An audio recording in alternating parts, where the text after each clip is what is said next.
In the summer of 2016, I had recently finished studying abroad in Cape Town, South Africa for 6 months, and I flew to New York City to begin my first internship at Google.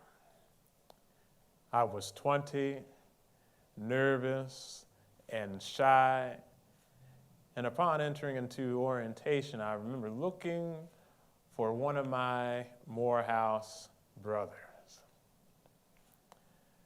Fast forwarding into that internship, I was engaging in an exciting and remarkable project.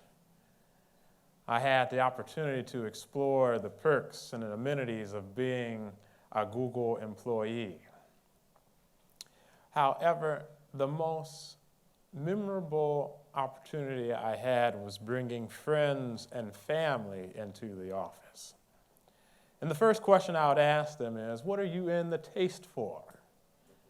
Because what they did not know that inside of that building there were over 8 restaurants with top-of-the-line chefs who were equipped to prepare healthy and tasty meals of various cuisines.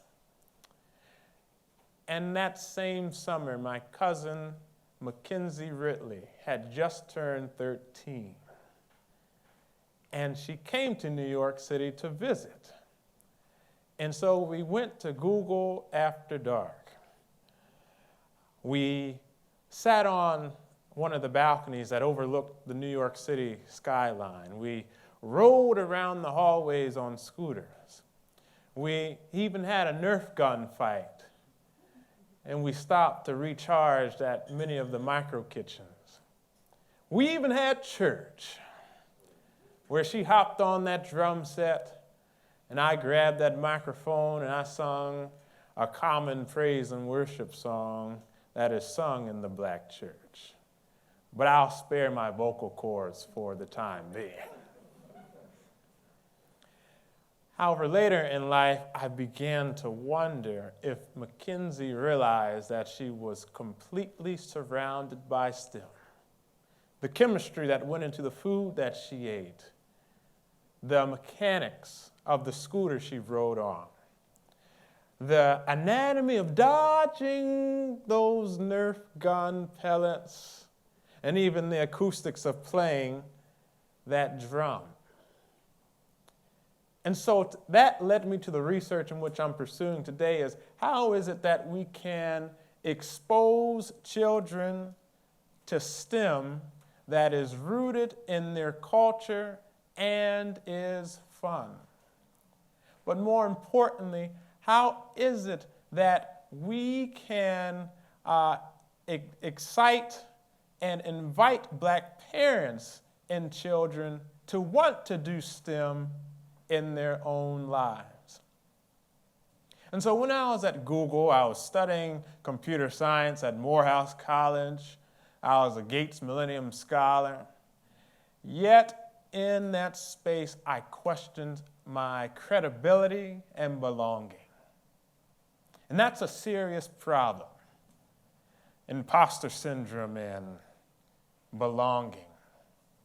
So how is it that we can excite black children to learn STEM so that one day they'll be able to pursue a STEM career and they won't have to worry about if they'll see someone that looks like them or not? And that is what I'm here to talk about. And so, growing up in my childhood bedroom, I had glow-in-the-dark stars on the ceiling. And I remember the telescope that sat by the window, and I had many Hot Wheels. I was a boy. And so I had many Hot Wheels.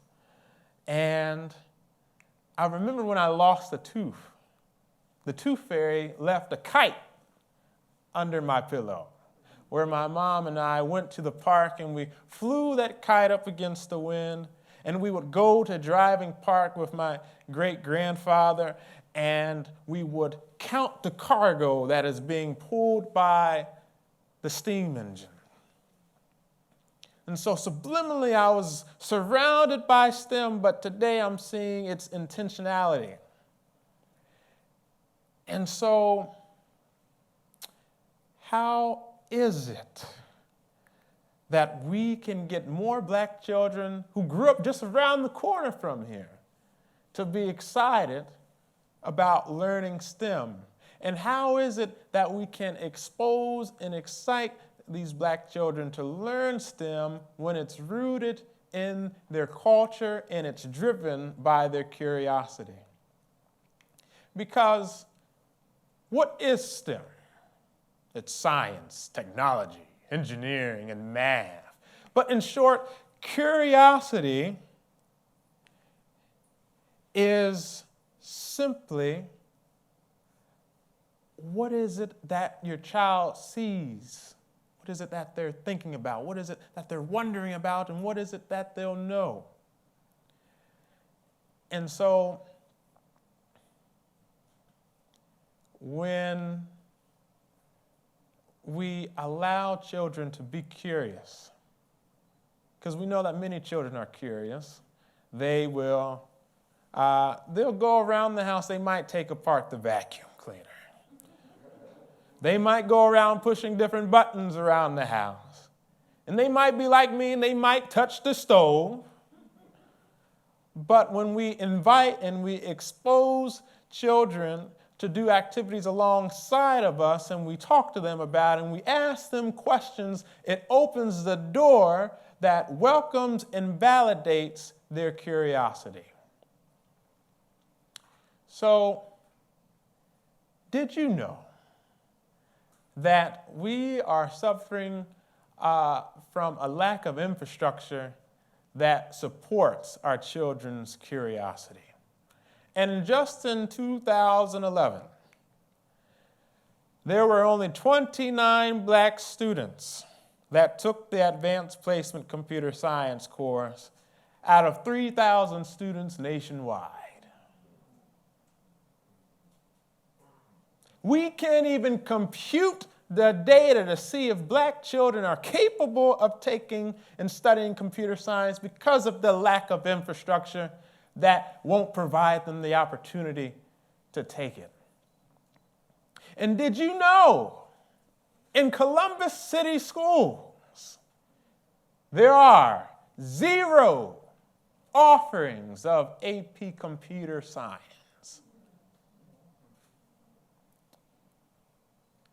So even if we gathered all the children that we knew to go and to take this course, there's a lack of infrastructure to provide them with the opportunity. And another threat to children's curiosity is the infrastructure that is not in place that protects them. So the safety and security of their curiosity. And so, did you remember my cousin, Mackenzie, who I brought to Google, and she was exposed to STEM. She was surrounded by it. Had a great time. Well, she died from gun violence.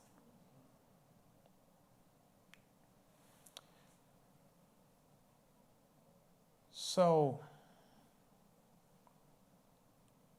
not even imagine, what if we invested in infrastructure like the AP courses and after-school programs and recreational center programs and just more robust programming that would support the curiosity of our children, allowed them to explore it, but in a safe and secure environment. Because when one black child dies, that's a decade's worth of intellect gone.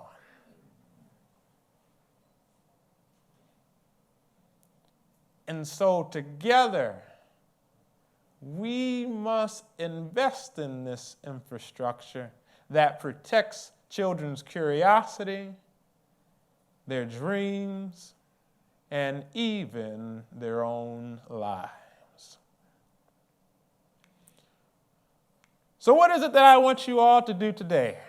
I want you to become advocates for STEM.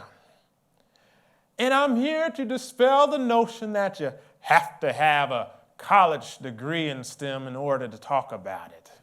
Because I just finished my dissertation study where I took 15 black parents and together we learned how is it that we find STEM in the everyday things that we do. At the beginning of the study, they questioned themselves. They didn't know how to do it, and so there was a low level of confidence. But by the end of this study, they were sharing activities and their general excitement that they can do it and that they can talk about STEM in their homes. And so what might that look like?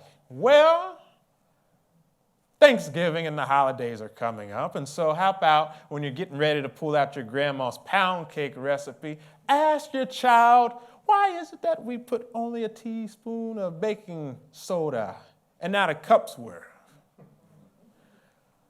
The next time you're watching that movie Black Panther, ask them if vibranium is real. Or the next time you're brave enough to risk this cold weather and to go out to the park and there's a lake, ask them why certain rocks skip better than others. And if you don't know the answer to these questions, guess what? You can Google it. And so today, we have to be able to provide these opportunities for our children to learn STEM that is rooted in their culture and their curiosity so that one day they don't have to question their credibility. And so this is what I encourage you all to do. Go home. Do something STEM, because you can find STEM in the everyday, like listening to music, to watching movies, to cooking, to baking, to playing basketball, and even playing Uno. And when you do that for your children, you are encouraging them to see that they're everyday scientists, engineers, designers, and more. That way, when they grow up, instead of doubting themselves and questioning their credibility when they are in the STEM profession, they'll know that they belong. Thank you.